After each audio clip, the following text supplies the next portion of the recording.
De otra situación acuciante y que forma parte de este dolor de cabeza que en pandemia, antes de la pandemia y después de la pandemia sigue vigente. Estábamos hace un ratito nada más hablando aquí en la mesa con quien es nuestro invitado acerca de las distintas problemáticas, ¿no?, que tienen hoy los inquilinos, pero que no son nuevas, que las han tenido siempre. Sí, aparte hablando justamente de la inflación, ¿no? Claro. Porque venimos hablando de la inflación durante toda la jornada y también está directamente asociado a la problemática del alquiler, la inflación, ¿no? Claro, por eso ya lo estamos saludando a Gervasio Muñoz. ¿Qué tal? Muy buen día, gracias por estar aquí. Gracias por acompañarnos. Bueno, ¿cómo sigue la situación, digamos? Estamos escuchando desde hace mucho tiempo que distintos referentes políticos de oficialismo y oposición lo que están indicando es que la ley tal como está claramente no ayuda ni a un sector ni al otro, ni a los inquilinos ni a los propietarios. Pero básicamente los inquilinos son los que enfrentan la crisis habitacional más fuerte. En este sentido, ¿qué es lo que están planteando ustedes en este momento con vistas a esa propuesta de cambio que todavía no se hace efectiva? Nosotros estamos planteando que se controle el cumplimiento de la ley a más de un año de su vigencia, en donde se siguen firmando contratos completamente contrarios a lo que fija la ley. Para nosotros eso es central y en la reunión que estamos teniendo en Secretaría de Comercio estamos planteando sobre todo que cualquier discusión sobre la ley de alquileres tiene que empezar luego de su cumplimiento. Porque si no, plantear que la ley fracasó y lo que nosotros estamos viendo es que se firman contratos por un año, por 6 meses, con aumentos semestrales, por encima del índice oficial, que no se registran los contratos de alquiler en AFIP, que no se tiene que pagar en efectivo en las inmobiliarias. En dólares.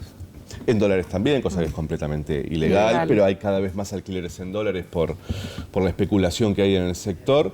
Bueno, es difícil dar una discusión seria si todavía vivimos en esa situación. Ahora, todos esos contratos, ¿no?, al libre albedrío de un año y medio, de 2 años, de 3 años, con ajuste cada 6 meses, cada un año, todo el menú son, una vez que quede afianzada, porque hay una suerte de stand-by en este momento, lo planteó el propio Sergio Massa, ¿no? Una vez que se reformule la ley, ¿quedan como sin vigencia o son contratos entre privados? Primero, no hay un stand-by. La ley está vigente y hay que cumplirla. Después Massa puede decir que a él no le gusta la ley, pero la ley está vigente y hay que cumplirla. La ley, nosotros creemos, no se va a modificar. Lo digo esto para ser bastante claros. Una cosa es lo que se dice y otra cosa es lo que se hace. ¿Por qué? Sí. Porque el propio autor de la ley dice que se equivocó, digamos. No, ahí hay también otra cosa. La autora de la ley es Silvina Larrauru, que es del Frente de Todos. Bien. Y se votó por unanimidad en el Senado en el 2016 por un proyecto del Frente de Todos. Sí. Después el estado parlamentario de ese proyecto o de esa media sanción se cayó. Y el presidente de la Comisión de Legislación General en Diputados era Lipovetsky. Sí. Y entonces retomó el proyecto de Silvina Larrauru, lo presentó y se votó en las 2 cámaras de vuelta como por ley unanimidad. Lipovetsky. Y quedó... Nosotros quedamos con el nombre de la ley Lipovetsky, cosa que no me enorgullece mucho. Pero la ley de alquileres se votó en las 2 cámaras por unanimidad y es una ley que tiene una característica especial y es que fue presentada por el Frente de Todos y por Juntos por el Cambio. Nosotros lo que planteamos es un poco esto, la ley se tiene que cumplir y en realidad la discusión sobre el acceso a la vivienda en alquiler en Argentina no tiene que ver tanto con una ley, tiene que ver con el rol del Estado. Si para comprar un celular tenés más Estado que para alquilar una vivienda, estamos en problemas. ¿A qué te referís puntualmente? Te lo consulto porque justamente desde el otro sector, el de los propietarios, lo que plantean es esto que decía Alex un ratito, ¿no?, que existe este acuerdo entre privados. ¿En qué lugar debería interceder el Estado, si es que podemos usar esa palabra interceder que tanto temor causa cuando se habla de Estado e intercesión? Sí. A ver. A un sector le causa temor siempre, por eso la consulta puntual y concreta. Sí. A nosotros nos gustaría mucho que el Estado intervenga. ¿En qué puede intervenir? Primero, se habla mucho de los precios de los alquileres, por ejemplo, pero el Estado Nacional no mide el precio de los alquileres. ¿Sí? Aunque parezca mentira, cuando se habla de precio de los alquileres, se habla de los precios de un portal web privado, que es del mercado inmobiliario. Entonces, todos los días dicen, aumentaron los alquileres, ¿de dónde sacan esa información? De un portal web. De un portal web. ¿sí? Que entro yo ahora y pongo un aviso de un monoambiente a $300.000 el alquiler, entonces dicen aumentaron los precios. Y fijas ¿Sí? cotización. Eso así de mal estamos en cuanto a el rol del Estado en el alquiler de vivienda, que además es la única forma hoy que existe para acceder a la vivienda, es alquilando. Entonces, nosotros lo que pedimos es que el Estado... Primero, mida los precios de los alquileres, es lo que estamos pidiendo a la Secretaría de Comercio. Estamos pidiendo que frente a un contrato que se firma por 6 meses, por 3 meses, con aumento semestral, o sea, violando la ley actual, Defensa del Consumidor actúe.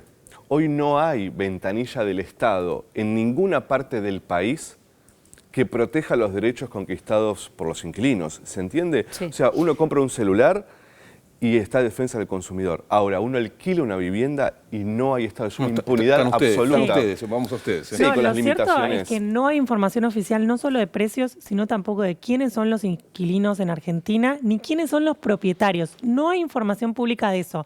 Yo una vez pedía en el ministerio y me decían, Gervasio Muñoz una vez me mandó datos que vos le habías mandado. Por eso te digo, recurrimos a ellos, o sea, porque no hay un... Eso me preocupa más. Sí, me preocupa más. No, No, la duda... reivindica. La duda es por qué, digamos, teniendo un Ministerio de Vivienda, un Ministerio de Economía, la Secretaría de Comercio Interior, digo, ¿por qué hay tantos dentro del Estado siguiendo el tema por separado y no se puede resolver? Me parece que por lo mismo, por lo cual, cuando hablamos de alquileres, el único que habla soy yo en representación de las organizaciones.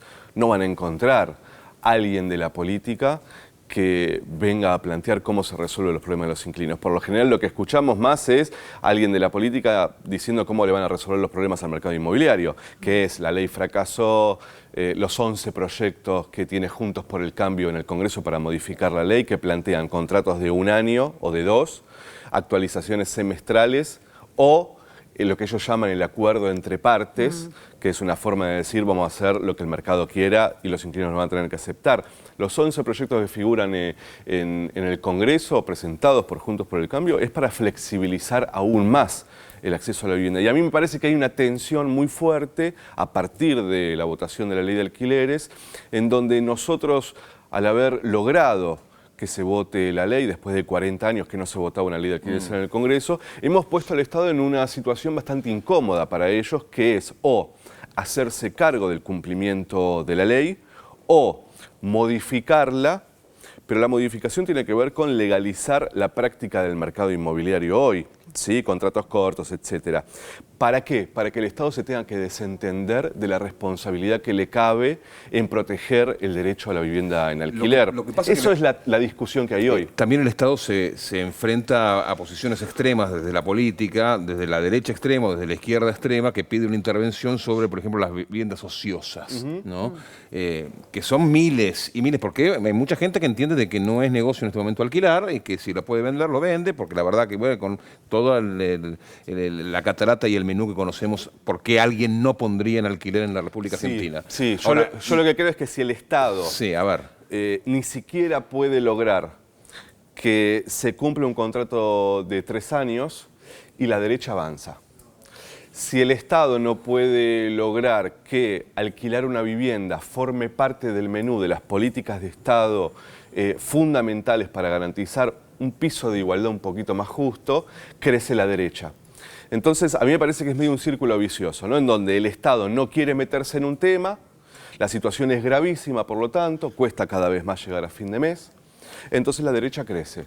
Sí, entonces, también se demoniza un poco a los propietarios, ¿no? Porque no estamos hablando de grandes terratenientes o de holdings. Sí, no, yo hablo de grandes terratenientes. Salió una notita hace pocos días de Rulo de la Torre. Sí. El domingo, sí, el compañero de ustedes. En donde plantea esto de la revaluación fiscal, a cuánto llegaría.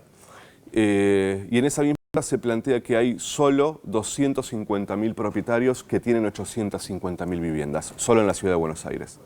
¿Se entiende? Sí. Hay 250.000 personas que son dueñas de casi 1 millón de viviendas. De 850.000 viviendas en la ciudad de Buenos Aires. Haciendo un porcentaje rápido de al menos 3 viviendas, cada uno de ellos de al menos 3 viviendas. Exactamente, exactamente. Entonces, seguir creyendo que el mercado inmobiliario es un jubiladito que tiene una vivienda en alquiler es falso. Lo que está sucediendo en Argentina hace décadas, sobre todo, te diría, a partir de la dictadura y a partir del 2001, es que cada vez hay menos propietarios en Argentina, que cada vez hay más inquilinos y que cada vez hay menos gente con más propiedades. Gervasio, claramente tiene que ver también con la dificultad para acceder a una vivienda propia, digamos, más allá de eso que forma parte de la base, y por eso estamos hablando también de los alquileres y de esta situación en particular. ¿Qué propuesta tienen ustedes para poder enfrentar esto, ¿no?, de las propiedades ociosas en el marco de digamos, de un paisaje general en el que los inquilinos no encuentran propiedades para alquilar, habiendo propiedades que están vacías? Sí. ¿Cuál es la alternativa que ustedes proponen? Sí, lo que nosotros estamos planteando son 3 ejes en la discusión en la mesa de comercio, que es el impuesto a la vivienda vacía, que es algo que se usa en casi todo el mundo. Es un impuesto para aquellos que tienen más de 3 viviendas, no es para el que tiene 2 viviendas. Aquellos que son dueños de más de 3 viviendas, Las tienen juntando polvo. se supone que, especulando, claro, ¿sí?, esperando devaluaciones. Se supone que ese es el sector que tiene viviendas vacías. En Argentina hay 2,5 millones de viviendas vacías, ¿sí? Cuando me refiero a viviendas vacías, no me refiero a viviendas para turismo que se alquilan durante un tiempo. De manera temporaria, claro. Exacto, no, me refiero a viviendas que están fuera del mercado y que se usan solo para especular. Para esos sectores nosotros estamos proponiendo un impuesto a la vivienda vacía que es un 5% sobre el valor fiscal y que además sea progresivo, porque en realidad la intención nuestra no es el impuesto en sí mismo, sino que ese impuesto sirva para que esas viviendas finalmente entren al mercado. Para clarificar la situación de Sí, una para u que otra haya más manera. oferta, para que bajen la presión sobre los precios, para también marcar un poco la idea que nosotros tenemos sobre la vivienda, que las viviendas son para vivir y no para especular, y después la regulación del precio inicial de los alquileres, que es un gran problema también. ¿Atado a qué? Atado también al valor fiscal en un porcentaje, en donde nosotros creemos que si un propietario paga impuestos sobre el valor fiscal y no sobre el valor del mercado, para que tengan una idea, claro. El valor fiscal de un departamento de 70 metros cuadrados en la ciudad de Buenos Aires puede estar alrededor de 700.000 pesos. Pero el valor de mercado de esa vivienda puede llegar a ser hoy 150.000, 200.000 $. El propietario no paga impuestos por el valor del mercado, paga impuestos por 700.000 pesos fiscal, y claro. pretende rentabilidad en el alquiler por los 200.000 por supuesto $. por los 200.000 $. Lo que nosotros estamos diciendo es, che, interesante. si van a pagar impuestos por 700.000 pesos, que tenga rentabilidad por los 700.000 pesos. Y si el Estado, como se está discutiendo ahora, va a revaluar los valores fiscales para acercarlos al valor del mercado, entonces tendrán un 2% sobre la renta que se revalúe en esos precios. Sí, pero me parece que hay que ordenar un poco la situación porque hoy, termino con esto, hoy el precio del alquiler se fija según la desesperación de las familias que alquilan. Uno entra a una inmobiliaria, los abusos que hay, ¿no? miran los recibos de sueldo Y en función de eso aumentan los precios. Hace poquito me mandaron una publicación, un viernes un PH en Paternal estaba 60.000 pesos, el sábado estaba 100.000. Digo, si ahí no hay Estado, me refiero ahí, no hay alguna forma que ordene eso, hay crisis habitacional. Y yo lo que creo es que el mercado está tirando mucho de la piola. Sí, hay algo que el mercado está pidiendo muy fuertemente, que es esto de cambiar el ajuste de los aumentos, ¿no? Que es un poco por inflación y un poco por variación de los salarios. Ahí lo que te quería consultar es, con esta inflación tan fuerte, ¿no se vienen también un aumento muy fuerte de los alquileres? Porque lo cierto es que la parte de variación de los salarios está basada en salarios formales del RIPTE, y hay mucha gente que no tiene sueldos formales, no tiene paritarias, son monotributistas.